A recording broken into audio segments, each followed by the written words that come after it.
Aujourd'hui, j'ai l'honneur d'accueillir Fabrice, expert en bâtiment. Donc, merci beaucoup Fabrice d'avoir accepté mon invitation. Et il va tout nous dire sur son métier. Il va rien nous cacher. L'essentiel, c'est de bien comprendre et savoir à quel moment on a besoin de faire affaire à un expert. Donc, merci à toi Fabrice. Et j'ai une première question à te poser. Est-ce que tu peux te présenter et nous parler de ton activité? Bonjour, je suis Fabrice, expert en bâtiment et en droit de la construction. J'accompagne les personnes désireuses de connaître l'état réel de leur bâtiment et aussi la gestion de litiges dans la construction. Donc Fabrice, si j'ai bien compris, donc tu accompagnes tout porteur de projets qui ont une bâtisse et qui ont des problèmes structurels liés au bâtiment et tu les accompagnes jusqu'au litige. Donc moi, j'ai envie de te connaître un petit peu plus. Donc, est-ce que tu peux me dire qui tu es et qu'est-ce qui a fait qu'aujourd'hui tu es devenu expert en bâtiment? Bonne question. J'ai toujours été curieux de tout, donc j'ai toujours voulu savoir comment tout fonctionnait. Et ça m'a amené finalement à ce métier-là, où on doit se méfier de nos certitudes et on apprend constamment. Et j'adore apprendre. Voilà la raison pour laquelle je fais ce métier aujourd'hui et j'adore ça. J'ai bien compris ce que tu m'as dit, Fabrice. Donc, tu as décidé de faire ce métier parce que tu es vraiment curieux. Donc, ça, c'est vraiment une compétence louable pour faire ce type de métier-là. Mais je voudrais savoir quel est ton parcours professionnel parce que, à part ça, il faut bien sûr avoir des compétences pour faire ce type d'activité. Peux-tu m'en dire un petit peu plus? En fait, j'ai intégré une boîte pour faire de l'expertise sur les certificats de conformité. Donc, ça remonte à 27 ans déjà. Donc, j'ai commencé en bas de l'échelle. Moi, curieux de tout, je voulais monter dans les étages, comme on dit, et j'ai fini finalement au bout de 10 ans à être directeur d'un organisme de formation. Donc en fait, je formais, alors c'était vraiment le truc terrible, je formais les gens comme moi qui étaient rentrés en bas de l'échelle, et j'ai fini là. J'ai voulu faire mieux que ça parce que finalement, j'en connaissais pas assez. Je me suis dit, je vais me former pour connaître tous les aspects de l'expertise. Donc du coup, j'ai fait plus de 600 heures de formation. Et pour protéger les particuliers suite aux travaux qu'ils voulaient réaliser, mais pas que, hein. Également faire des suivis entre l'équilibre technique et l'équilibre financier. Voilà un peu ce qui m'a amené à faire ce que je fais aujourd'hui. C'est juste la continuité finalement. Intéressant ce que tu me dis. Donc là, ce que je comprends, c'est que tu peux vraiment accompagner le particulier qui a besoin de construire sa maison ou même faire des rénovations plus ou moins importants comme des surélévations ou même des extensions. Tu as la capacité de les accompagner vraiment tout le long de leur cheminement pour les protéger de manière financière et pour les protéger sur l'aspect du bien, de la bonne réalisation des travaux. Alors, je vois que c'est quand même assez complexe ton métier, il est très varié, il y a plein de choses. Est-ce que tu peux me donner une journée type que tu réalises avec une personne que tu accompagnes pour que on puisse mieux comprendre comment se déroule ton accompagnement? En fait, il y a plusieurs choses. Ça va dépendre du besoin finalement de la personne, ce qu'on appelle le mandant dans notre métier, désire. Est-ce que c'est simplement un rafraîchissement ou est-ce que c'est des travaux plus ou moins lourds? Et en fonction de ça, en fait, on va faire des visites. Mais avant de réaliser ces visites, on va avoir un gros travail administratif. Notamment, tout le monde a entendu parler du PLU. Donc, c'est ce qui va nous dire réellement ce qu'on peut faire avec la construction. Est-ce qu'on peut faire des surélévations ou est-ce qu'on peut faire une extension? Et je dois faire une visite, donc un peu 360 du bien, et voir s'il est possible de le réaliser ou pas. Et après, un peu comme un généraliste, comme un médecin généraliste, je vais préconiser telle ou telle action à mener pour pouvoir justement réaliser les travaux. Voilà un peu comment je procède. Ok, très bien. Donc j'ai bien compris ce que tu me dis. Donc, mais j'ai une question quand même qui m'interpelle sur le coup. Donc là, je vois que la phase d'accompagnement jusqu'à la validité de la réalisation ou pas du projet. Mais voilà, le problème qu'on a aujourd'hui en tant que particulier, c'est que on réalise des travaux parce qu'on veut se sentir bien, mais il y a tellement d'entreprises. Il y a des bonnes, il y a des mauvaises. On ne sait pas forcément à qui faire confiance. Et avoir un expert, est-ce qu'il pourra peut-être nous aider dans cette situation-là, ou est-ce que vous êtes vraiment limité à un certain critère spécifique sur l'accompagnement? En réalité, on a aussi, c'est bien de le souligner, on a aussi tout l'aspect juridique. C'est-à-dire qu'une entreprise qui va réaliser les travaux, elle doit être, elle est responsable bien évidemment, mais elle doit être assurée pour ce qu'elle fait. Donc ça fait partie aussi du métier de l'expert de vérifier que les travaux qu'on va entreprendre soient en correspondance avec un contrat lié avec les mandants. Voilà, donc du coup, notre mission consiste aussi à vérifier la validité de ces contrats de vie et assurance.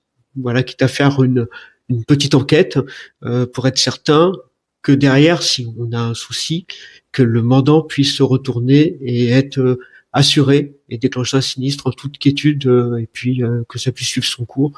Voilà. Ça nous permet d'avoir vraiment des informations très concrètes, mais sur le coup, je me demande à partir de quel moment on doit faire appel à un expert, parce que là on est vraiment sur l'aspect construction, donc la construction d'une habitation, oui. Donc sur l'accompagnement, sur le choix des artisans. Mais est-ce que deux types de profils de particuliers peuvent faire appel à toi?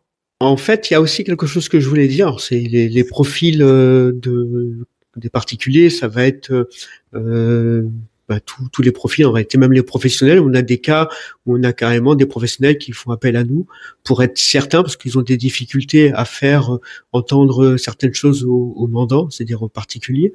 Et on est sur tous l'échiquier finalement, tous l'échiquier. Donc on peut faire appel à nous. Je sais pas, on a des mairies qui peuvent faire appel à nous, on a des professionnels, des particuliers.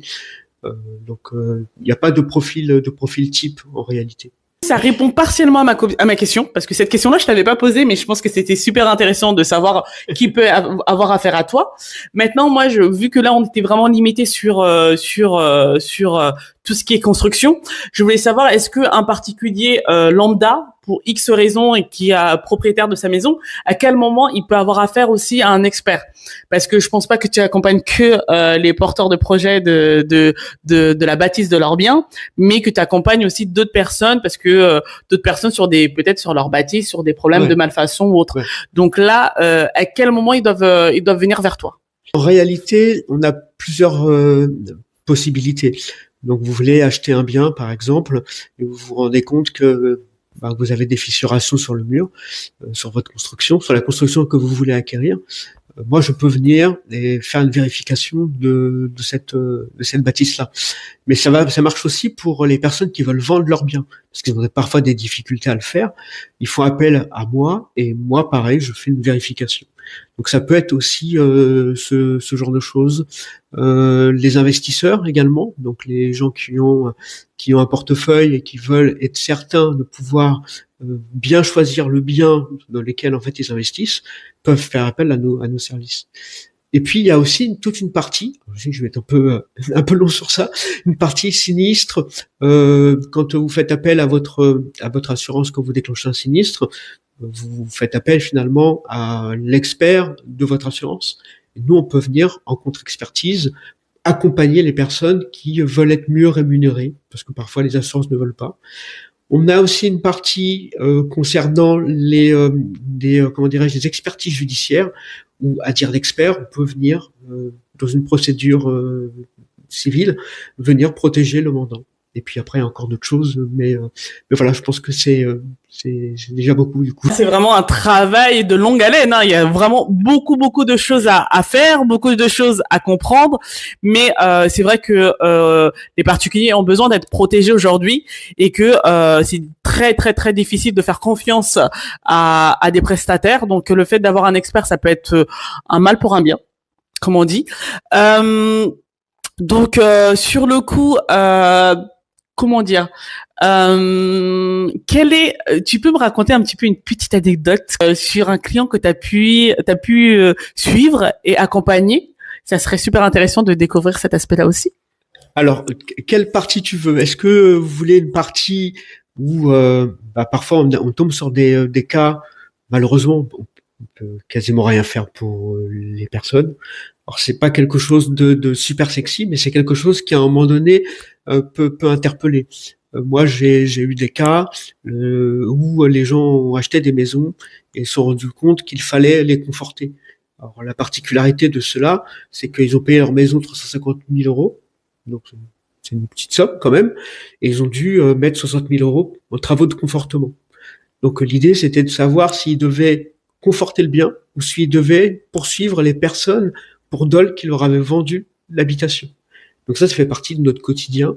Alors c'est pas des choses qui sont très simples humainement à vivre, mais en fait on les accompagne, que ce soit sur la partie justement technique et la partie aussi humain, où quelques années après on finit quand même par les appeler pour savoir s'ils vont bien, et puis voilà, ça fait partie des choses qui nourrissent finalement le métier que j'exerce depuis longtemps. Cette personne-là, en fin de compte, elle a décidé de faire quoi? De quand même refaire les travaux, ou elle a décidé de le revendre, peut-être, je sais pas. Comment ça se passe dans ces conditions-là, en fait?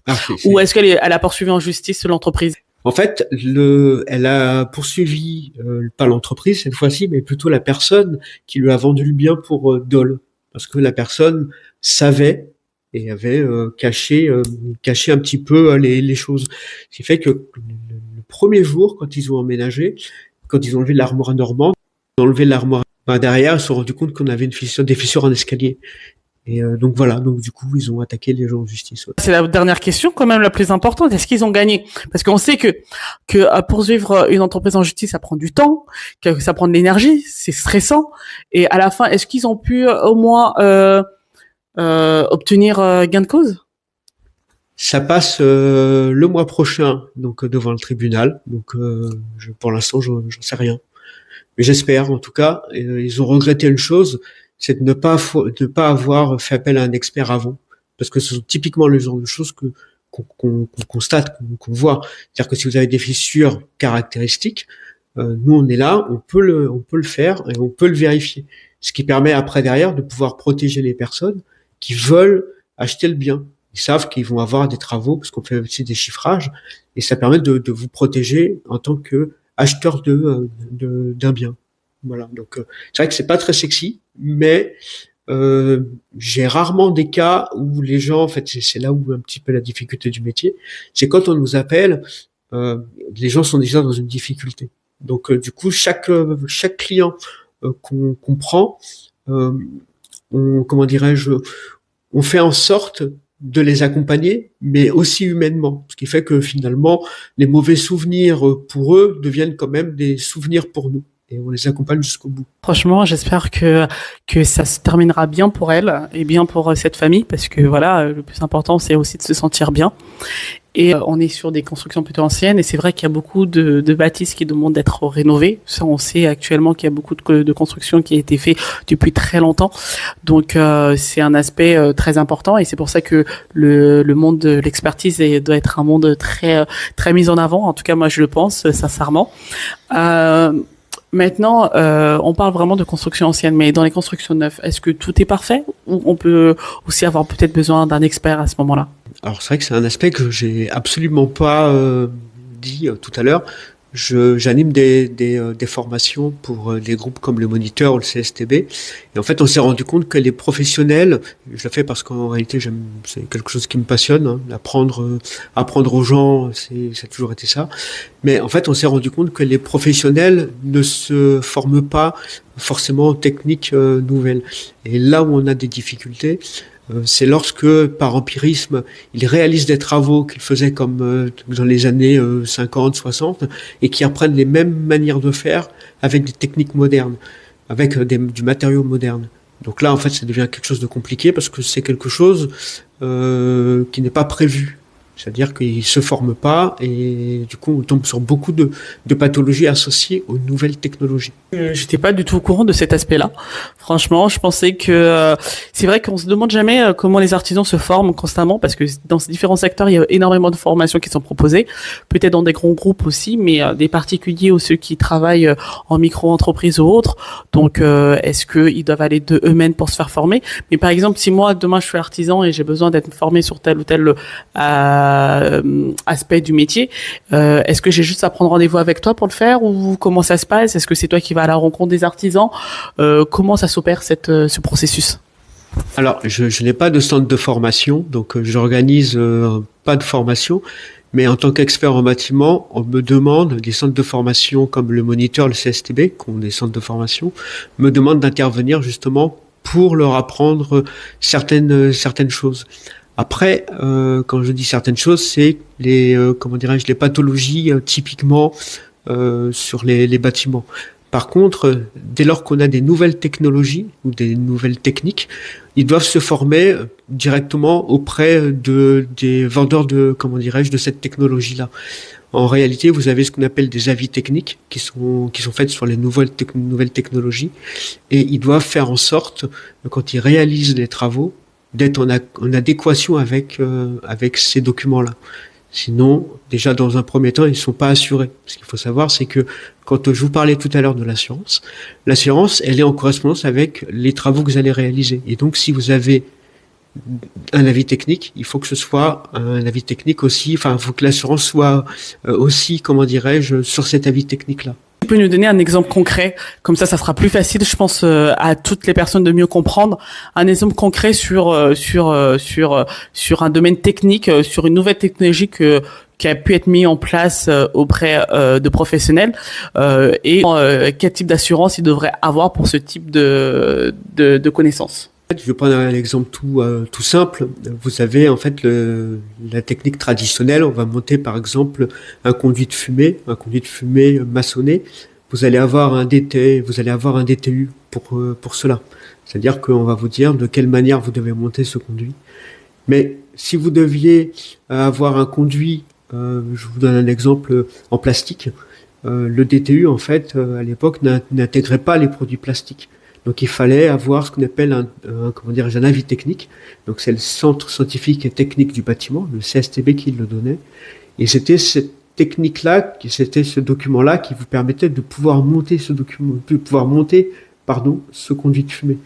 Et donc du coup, si vous vouliez monter un conduit en plastique, sur une installation, vous deviez le dire à votre assurance. Et votre assurance vous couvrait en fonction justement des techniques que vous avez employées. Mais vous demandez aussi finalement, et là je vais boucler finalement la boucle, il fallait se former. Je comprends mieux cet aspect-là. Donc merci à toi.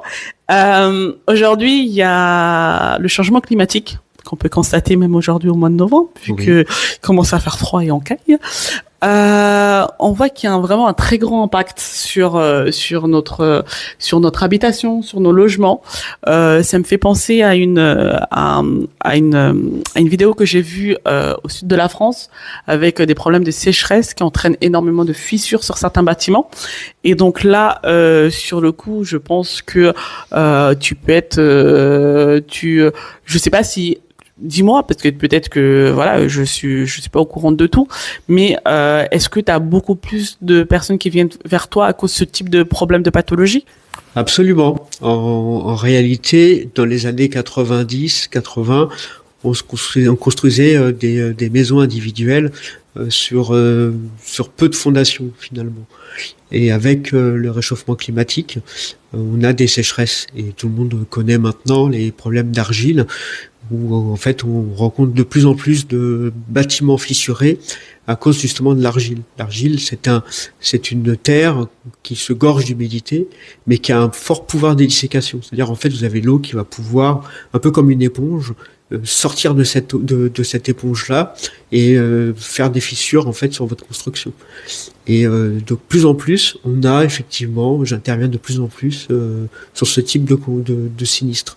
Donc j'accompagne les personnes pour faire leur déclaration de sinistre. J'organise ou je déclenche des contre-expertises ou des expertises, et après derrière je suis jusqu'à la fin du sinistre. Donc ça fait partie aussi des choses qu'on rencontre de plus en plus, et notamment parce que là on a parlé de sécheresse, mais on a aussi les inondations. On en a de plus en plus. Vous allez avoir des gros problèmes géologiques en fonction justement des événements climatiques, des tempêtes, des choses comme ça. Et on sera de plus en plus effectivement impacté. Donc du coup, on aura de plus en plus de travail pour protéger les personnes effectivement. Ça c'est là aujourd'hui, on est vraiment dedans.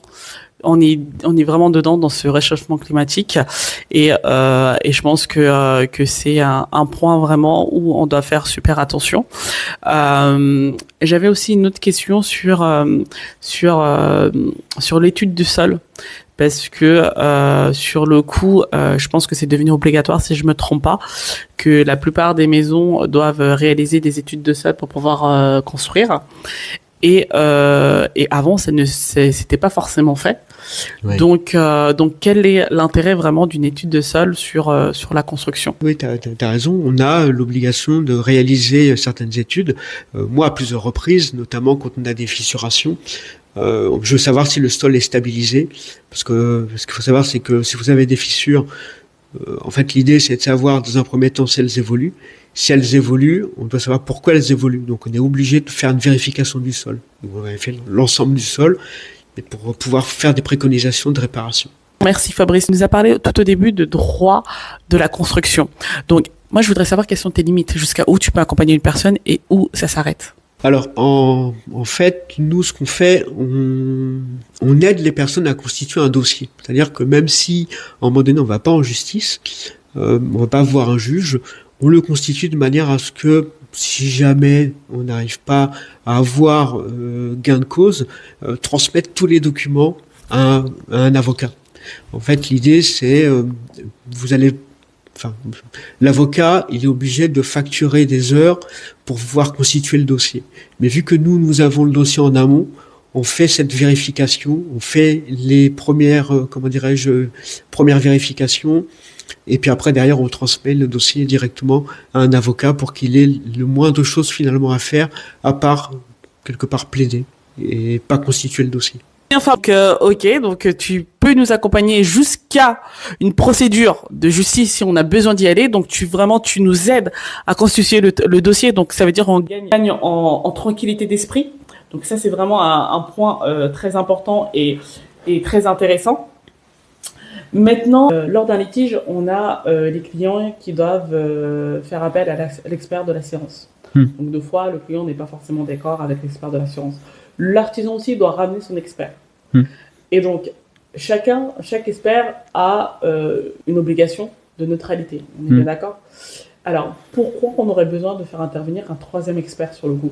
Parce qu'il y en a déjà deux. Pourquoi un troisième? Ça va nous servir à quoi réellement?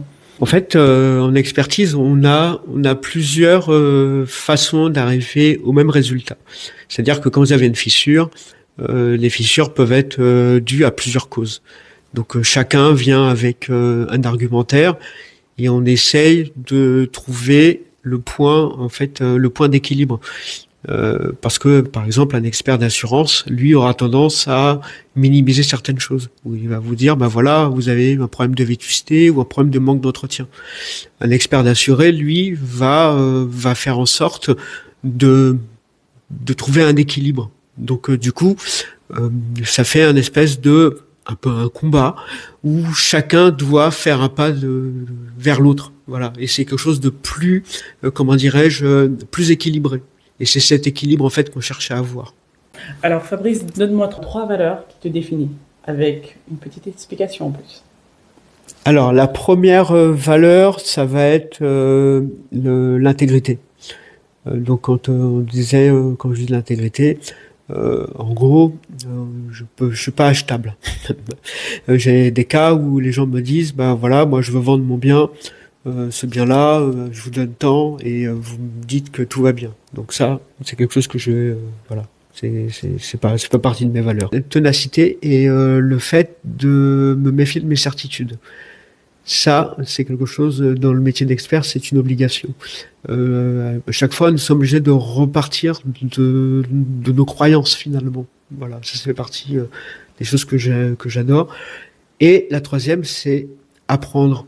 Et toujours apprendre et toujours me former. Ça, ça fait partie des choses qui ont jalonné finalement mon parcours entre il y a 27 ans et puis le jeune homme de 51 ans que j'ai aujourd'hui. Voilà. Bravo, ces 3 valeurs, c'est 3 valeurs fondamentales et ça permet de montrer à quel point t'es une personne qui veut vraiment faire du bien autour de toi. Lors de ton parcours, les 3 erreurs les plus fréquentes que tu as pu observer liées à un particulier sur ses besoins. Première chose en fait qui pose problème, c'est la dommage ouvrage non comment dirais-je non prise. La dommage ouvrage, c'est une assurance pour les particuliers qui aide justement, pour la loi Spinetta qui le dit, un peu comme la décennale. En fait, s'ils n'ont pas de dommage ouvrage et que l'entreprise se casse la figure, en fait, les gens se retrouvent un peu dans la panade. Ça, c'est une première chose. La deuxième chose que les gens ne font pas, c'est qu'ils font pas l'équilibre financier et l'équilibre technique. C'est-à-dire qu'ils vont payer trop en rapport avec ce qu'ils vont avoir réellement.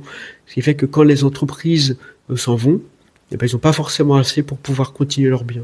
Enfin, continuer, de réaliser les travaux. Donc ça fait partie des deux choses que j'ai vues le plus, finalement. Je n'ai pas trop compris la deuxième. Peux-tu réexpliquer pour que je comprenne mieux sur le coût? Alors, en gros, si vous payez 80% de votre construction, il faudrait qu'il y ait 80% de réalisé. Si vous payez 80% et que vous avez que 10% de réalisé, vous n'allez plus avoir assez si l'entreprise fait faillite. Donc vous restera moins d'argent réellement pour réaliser les travaux. Donc c'est cet équilibre-là aussi que nous, on fait en sorte de vérifier que vous ayez bien payé ce qui a été réalisé et pas plus. J'ai super bien compris. Je vais t'embêter encore, Fabrice. Je veux que tu me répètes ça de manière plus brute. Ok. Donc, c'est-à-dire que tu vas m'expliquer directement le cas d'un client qui fait sa construction, comment tu l'aides concrètement. Donc, c'est-à-dire que en gros, construction ou extension, peu importe, qui a besoin de faire différents paiements jalonnés, comment tu participes réellement pour le protéger dans cette situation-là? Alors, en fait, on a des étapes types de la construction.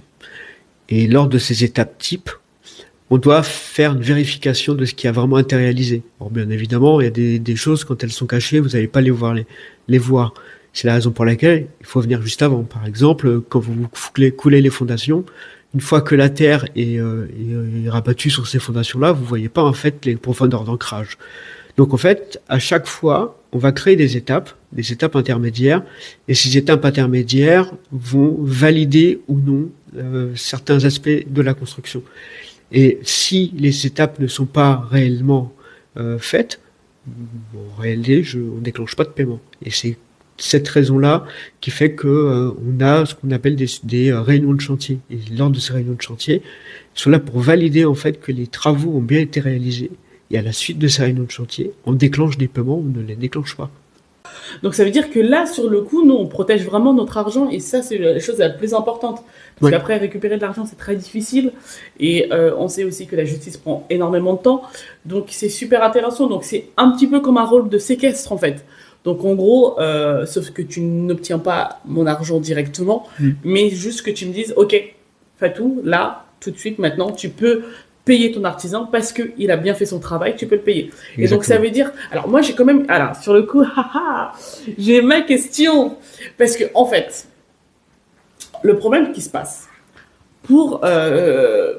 lorsqu'on détecte une malfaçon, pour que les assurances puissent se mettre en place, il faut que le chantier soit terminé. Ok?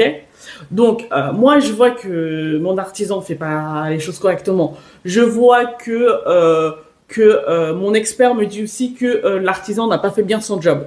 Donc, bien sûr, j'ai plus envie qu'il revienne dans mon chantier. Oui. On est bien d'accord. Comment ça se passe dans cet aspect-là? Parce que l'assurance ne va pas pouvoir prendre en charge la résolution des problèmes. Mais ça veut dire que mon chantier va être bloqué de manière indéfinie, ou comment ça va se passer? Alors, il y a plusieurs choses. Vous avez la dommage ouvrage. Vous êtes obligé, en gros, de déclencher un sinistre, et la dommage ouvrage n'interviendra pas, effectivement, parce que c'est hors, comme tu l'as dit, c'est hors réception de chantier. Donc c'est avant la réception de chantier. Mais il y a des petites techniques qui permettent de pouvoir la mobiliser quand même. C'est-à-dire, si vous envoyez une lettre restée infructueuse auprès de votre entreprise, vous pouvez déclencher la dommage ouvrage, et elle viendra, et elle vous remboursera. Voilà. Et elle se retournera contre le constructeur qui vous a mal réalisé les travaux. On attend vraiment la fin du chantier si on considère qu'on est arrivé à un stade où la communication est bloquée et on ne peut pas aller plus loin. Alors attention, parce que si ça rend le bien impropre à sa destination. C'est-à-dire qu'en gros, c'est inhabitable, vous avez une fuite, vous avez un problème structurel, ça va fonctionner. Par contre, si c'est un problème contractuel, de type c'est pas la bonne couleur, ça marchera pas. Est-ce que tu me donner les différentes assurances qu'on a besoin lorsqu'on fait des travaux lourds sur notre logement, que ce soit de la construction, de la surélévation, de l'extension? Quel type d'assurance on a réellement besoin en tant que particulier, et quel type d'assurance doit avoir l'artisan lorsqu'on veut faire appel à lui, de manière simple, afin que tout le monde puisse comprendre? La dommage ouvrage, elle est là, donc en fait c'est 9 ans. Pourquoi 9 ans? Parce qu'en fait c'est 1 an après la réception de chantier. Pourquoi? Parce que vous allez avoir ce qu'on appelle la garantie de parfait achèvement, et vous allez avoir la garantie de bon fonctionnement. Donc c'est à l'issue de cela que vous allez pouvoir mobiliser la dommage ouvrage. La décennale, c'est 10 ans, et le début, c'est la réception de chantier. Voilà. Arrivé au bout de cette vidéo qui a été longue et passionnante. Pourquoi tu fais cette grimace, Fabrice? Donc, Fabrice, pour clôturer cette vidéo, j'ai la dernière question qui vaut 1 million d'euros. Elle est simple. Si un particulier qui a besoin de faire appel à un expert, quel est le conseil que tu lui donnerais, bien sûr? Mais là, on va compliquer le deal. Tu dois le dire en une seule phrase, ni plus ni moins. On doit soigner les causes avant les conséquences. C'est vrai que les gens ont tendance, une petite explication quand même, ont tendance à, quand vous avez une fissuration, à soigner la fissure sans savoir pour quelle raison cette fissure est apparue. Donc ça correspond à mettre une petite pommade sur un cancer. Donc l'idée c'est d'abord soigner le cancer avant de pouvoir faire le reste, quoi. Voilà. Merci en tout cas d'avoir accepté mon invitation. Merci d'être là. Merci. Et aujourd'hui, j'ai beaucoup appris. Et je pense que vous aussi, qui a regardé cette vidéo jusqu'à la fin, avez conscience de certaines choses et de savoir à quel moment il est important de faire appel à un expert. Donc je vous souhaite à tous une bonne soirée, une bonne journée, et à très vite sur les prochains épisodes. Bye bye. Au revoir et merci à toi. De rien. On intervient sur l'Île-de-France, Nord, et en réalité, partout on a un besoin de nous, ça va être en fonction des dossiers. Voilà, donc si vous avez un dossier important, on va pouvoir se déplacer plus que si vous avez un petit dossier, mais en tout cas, on étudiera tous les dossiers que vous nous confierez.